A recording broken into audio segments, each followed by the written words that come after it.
Assalamualaikum warahmatullahi wabarakatuh. Perkenalkan, nama saya Ginta Dwi Kimeliana, NPM 1903020024, jurusan Perbankan Syariah, kelas C semester 5. Di sini saya akan mengerjakan tugas UTS, Ulumul Quran. Jawaban dari pertanyaan berikut adalah Ulumul Quran merupakan suatu ilmu yang mempunyai ruang lingkup pembahasan yang luas. Ulumul Quran meliputi semua ilmu yang ada kaitannya dengan Al-Quran, baik berupa ilmu-ilmu agama seperti ilmu tafsir maupun ilmu-ilmu bahasa Arab. Nah, kedudukan Al-Quran adalah untuk mengetahui arti-arti dari untaian kalimat Al-Quran, penjelasan ayat-ayatnya dan keterangannya, makna-makna dan hal-hal yang samar, mengemukakan hukum-hukumnya, dan selanjutnya melaksanakan tuntunannya untuk memperoleh kebahagiaan dunia dan akhirat. Manfaat mempelajari ulumul Quran ialah bisa memahami, mengaplikasikan perintah Allah Subhanahu wa taala melalui Al-Quran dalam prospek kehidupan konkret serta ajaran hidup kehidupan sehabis hari akhir. Mempelajari ulumul Quran meliputi pembahasan-pembahasan yang berkaitan dengan Al-Quran. Nah, selanjutnya jawaban dari nomor 2 ialah yang pertama, mengetahui hikmah dari hukum di dalam turunnya suatu ayat. Kedua, mengetahui sebab turunnya Al-Quran dan hadis. Ketiga, mengetahui sasaran objek dari ayat Al-Quran. Keempat, mempermudah dalam mempelajari Al-Quran. Kelima, mempermudah menafsir. Keenam, membantu dalam menghafal Al-Quran. Ketujuh, mengetahui penghususan suatu hukum. Yang kedelapan, mengatasi ketidakpastian. Pertama, mempermudah dalam menafsirkan ayat-ayat Al-Quran karena pengetahuannya mengenai tempat turunnya ayat dapat membantu memahami ayat tersebut. Kedua, meresapi gaya bahasa Al-Quran dan digunakan untuk berdakwah menuju jalan Allah. Ketiga, mengetahui sejarah hidup Nabi Muhammad SAW melalui ayat-ayat Al-Quran. Keempat, mengetahui keindahan bahasa Al-Quran dan menjadi khasanah ilmu-ilmu Islam. Yang kelima dan terakhir, membedakan antara nasakh dan mansukh ketika terjadi dua buah ayat Makkiyah dan Madaniyah yang berbeda. Contoh surat Makkiyah. Yang pertama, surat Al-Mutaffifin merupakan surat ke-83 dalam mushaf Al-Quran. Disebut Al-Mutaffifin artinya orang-orang yang curang.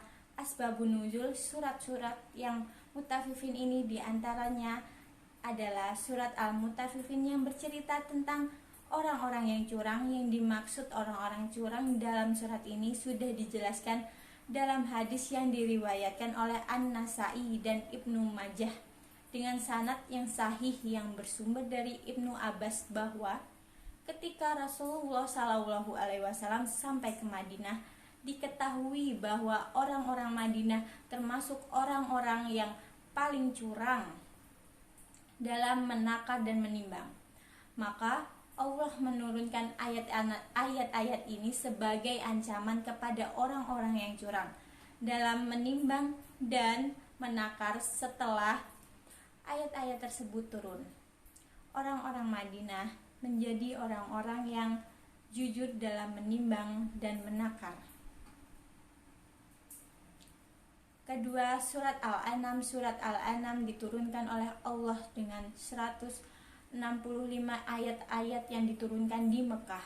Para ulama mengemukakan bahwa asbabul nuzul surat Al-An'am ini diantaranya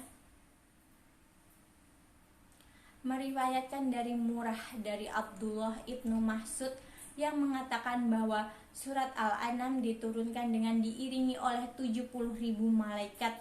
Hal yang semisal telah diriwayatkan pula melalui jalur lain bersumber dari Ibnu Mas'ud.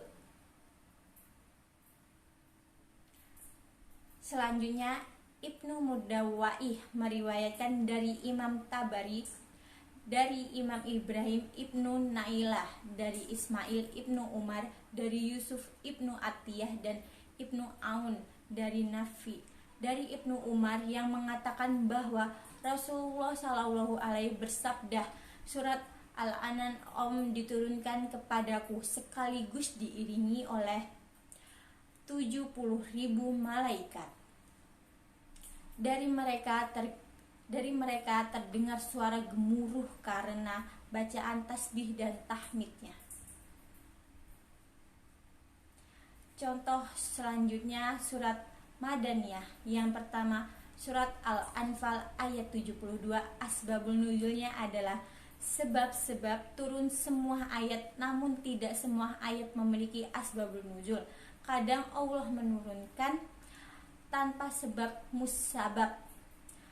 Asbabul nuzul dari surat Al-Anfal ayat 72 ini menurut sebuah hadis diriwayatkan Ibnu Jarir dan Abdul Syaikh dari sanad Abdul Malik. Ayat ini diturunkan perkenaan dengan seorang laki-laki yang suatu ketika bertanya kepada Rasulullah Shallallahu Alaihi Wasallam, apakah kita boleh memberikan harta warisan kepada keluarga kita yang musyrik atau menerimanya dari mereka? Nah, yang kedua masuk surat Al-Ahzab ayat 59. Asbabul nuzul, sebuah peristiwa penyebab turunnya Al-Ahzab ayat 59 adalah istri Rasulullah Shallallahu Alaihi Wasallam pernah keluar malam untuk buang hajat atau buang air. Pada waktu itu kaum munafikun mengganggu dan menyakiti istri Rasulullah tersebut. Hal ini diadukan kepada Rasulullah Shallallahu Alaihi Wasallam, sehingga Rasulullah pun menegur kaum munafikun, tetapi mereka menjawab, kami hanya mengganggu hamba sahaya atau budak. Turunnya ayat ini surat 33 Al-Ahzab ayat 59 sebagai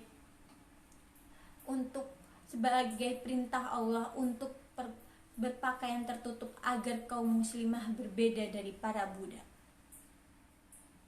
Jawaban nomor 5 ialah nasak adalah pembatalan hukum baik dengan menghapuskan dan melepaskan teks yang menunjukkan hukum-hukum dari bacaan atau membiarkan teks tersebut tetap ada sebagai petunjuk adanya hukum yang dimansuk.